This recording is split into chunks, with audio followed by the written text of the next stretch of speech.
మీకు ప్రతిపక్ష హోదా అంశానికి సంబంధించి పవన్ కళ్యాణ్ గారు ఒక కామెంట్ చేశారు. వైఎస్ఆర్ కాంగ్రెస్ పార్టీకి వచ్చినటువంటి ఓట్ల శాతాన్ని, సీట్ల శాతాన్ని బట్టి చూస్తే జర్మనీలో అయితేనే వస్తుంది, ఇక్కడ రాదు, ఇక్కడ 5 ఏళ్ళు రావడం కష్టం అని ఒక విమర్శ చేశారు. ఆ మనిషి కార్పొరేటర్కి ఎక్కువ, ఎమ్మెల్యేకి తక్కువ. జీవితకాలంలో ఇప్పుడు ఎమ్మెల్యే ఒకసారి అయినాడు.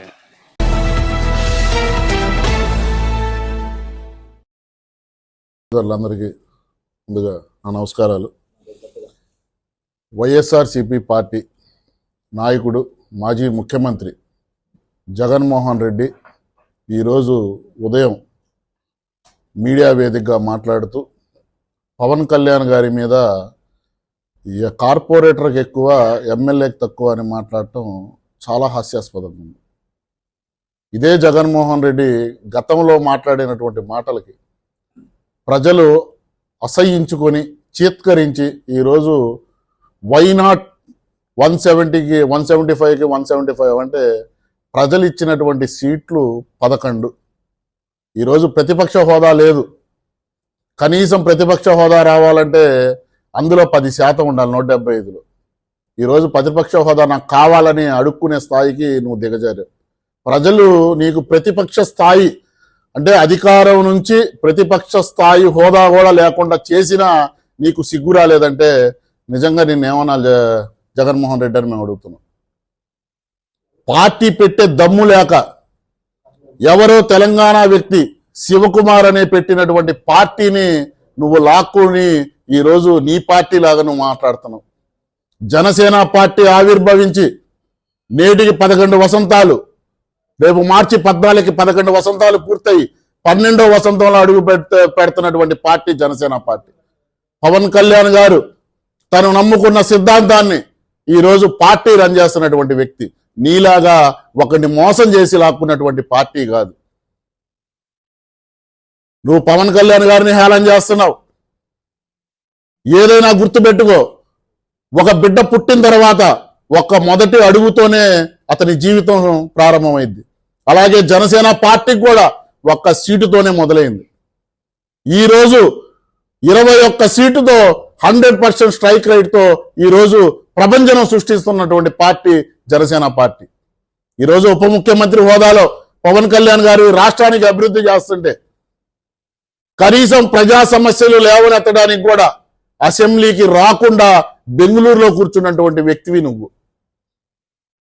నీ కన్న తల్లి, నవమాసాలు మోసినటువంటి నీ కన్న తల్లి నీ మీద అసహ్యించుకుంటుంటే, నీకు తోడబుట్టిన చెల్లి అసలు నువ్వు అన్నవే కాదు, నీ అంతటి దుర్మార్గుడు ఈ ప్రపంచంలో పుట్టకూడదని చెప్తుంటే నువ్వు ఏం మాట్లాడతావని మేము అడుగుతున్నాం.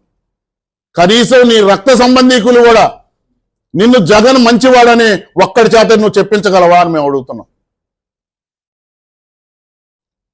మేం చెప్తున్నాం, ఈరోజు రాబోయే రోజుల్లో నేను కలవాలంటే ఏ తీహార్ జైల్లోనో, చెంచల్గూడ జైల్లోనో కలిసే పరిస్థితి నువ్వు తీసుకొస్తున్నావు. ఎందుకంటే నీ అవినీతి చిట్ట ఆ విధంగా ఉంది. ఈరోజు జనసేన పార్టీ నుంచి నేను చెప్తున్నాం, నువ్వు కోడి కత్తికి ఎక్కువ, బాబాయి గొడ్డలికి తక్కువ అని నేను చెప్తున్నాను. నిజంగా జగన్మోహన్ రెడ్డి నీకు దమ్ముంటే పులివెందల కాన్స్టిట్యున్సీ కాకుండా నువ్వు రాష్ట్రంలో ఎక్కడైనా పోటీ చేయగల దమ్ము నీకుందా అని మేము సవాల్ విసురుతున్నాం. నీ అయ్య రాజశేఖర్ రెడ్డి పేరు చెప్పుకొని, రెడ్డి గారి ఓట్లు పేరు చెప్పుకొని నువ్వు కాంగ్రెస్ పార్టీ ఓటు బ్యాంకులు లాక్కొని ఒక్కసారి సీఎం అయ్యావే. నీకే ఇంత ఇదుంటే 21 సీట్లు గెలిచి 21 సీట్లు పోటీ చేసి 100% స్ట్రైక్ రేట్తో ఈరోజు ప్రధాన అధికార పక్షంలో ప్రధాన భూమిక పోషిస్తున్నటువంటి వ్యక్తి ఈరోజు ఇండియా గవర్నమెంట్ లోనే దేశ ప్రధానికే ఈరోజు అతను పేరు కాదు పవన్ కళ్యాణ్, ఒక వ్యక్తి కాదు, అతను ఒక తుఫాన్ అని చెప్పి ఈరోజు పార్లమెంట్ సాక్షిగా చెప్పించినటువంటి వ్యక్తి పవన్ కళ్యాణ్ గారు. ఆ వ్యక్తిని దూషించే స్థాయి నీది కాదు జగన్, ఆలోచించుకో. 16 నెలలు జైల్లో ఉండవు, ఎప్పుడు జైలుకి వెళ్తావో తెలియదు. కనీసం నీకు ఓట్లేసినటువంటి ప్రజల తరపున కూడా నిలబడే అర్హత కూడా నీకు లేదని చెప్తున్నా. పవన్ కళ్యాణ్ గారి గురించి మాట్లాడేటప్పుడు సభ్యత సంస్కారంతో మాట్లాడాలని చెప్పి జగన్మోహన్ రెడ్డిని హెచ్చరిస్తున్నాం. కాదు నేను ఇలాగే ఉంటాను, నా బుద్ధింతే, నేను మనిషి మారను అంటే ఈ రాబోయే రోజుల్లో మీకు 11 సీట్లు కూడా ప్రజలు ఇవ్వడానికి సిద్ధంగా లేరు. ఎందుకంటే ఉదాహరణకి నిన్న జరిగినటువంటి పట్టభద్రుల ఎమ్మెల్సీ ఎన్నికల్లో కూడా 2 సీట్లు కూడా కూటమి విజయడాంక మోగించిందంటే ఇంకా మీకు వ్యతిరేకత ఎంతుందో ఇక ఆంధ్ర రాష్ట్రంలో గుర్తు చేస్తుంది. ప్రజలు వన్ సైడ్ ఉన్నారు. పవన్ కళ్యాణ్ గారి నాయకత్వంలో, చంద్రబాబు నాయుడు గారి సారథ్యంలో ఈ రోజు ఆంధ్ర రాష్ట్రం అభివృద్ధి పదంలోకి వెళ్తుంది. నువ్వు ఒక మాట అన్నావు, గతంలో నువ్వు ముఖ్యమంత్రిగా ఉన్నప్పుడు తెలుగుదేశం పార్టీకి ప్రతిపక్ష హోదా ఇవ్వలేదా అని. తెలుగుదేశం పార్టీకి ప్రతిపక్ష హోదా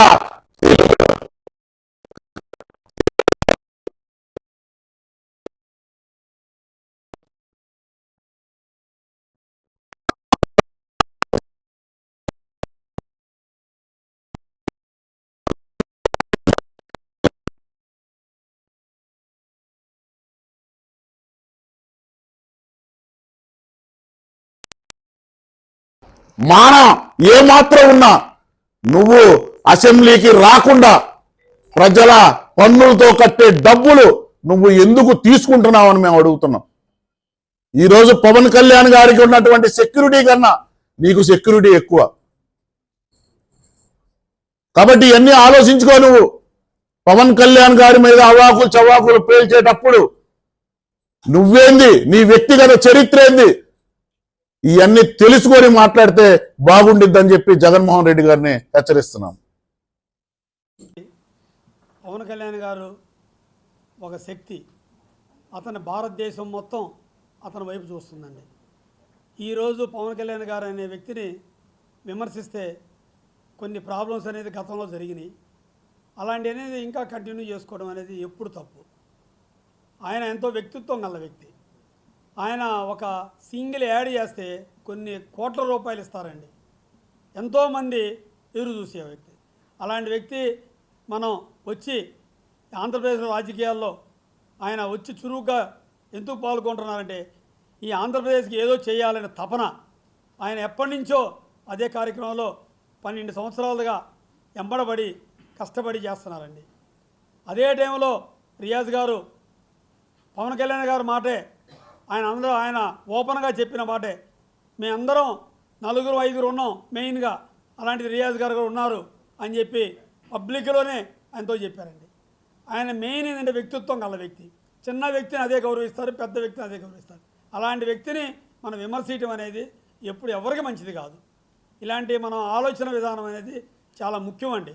ఎందుకంటే రేపు 14వ తారీఖు జరిగే బహిరంగ సభ మీరు చూడండి.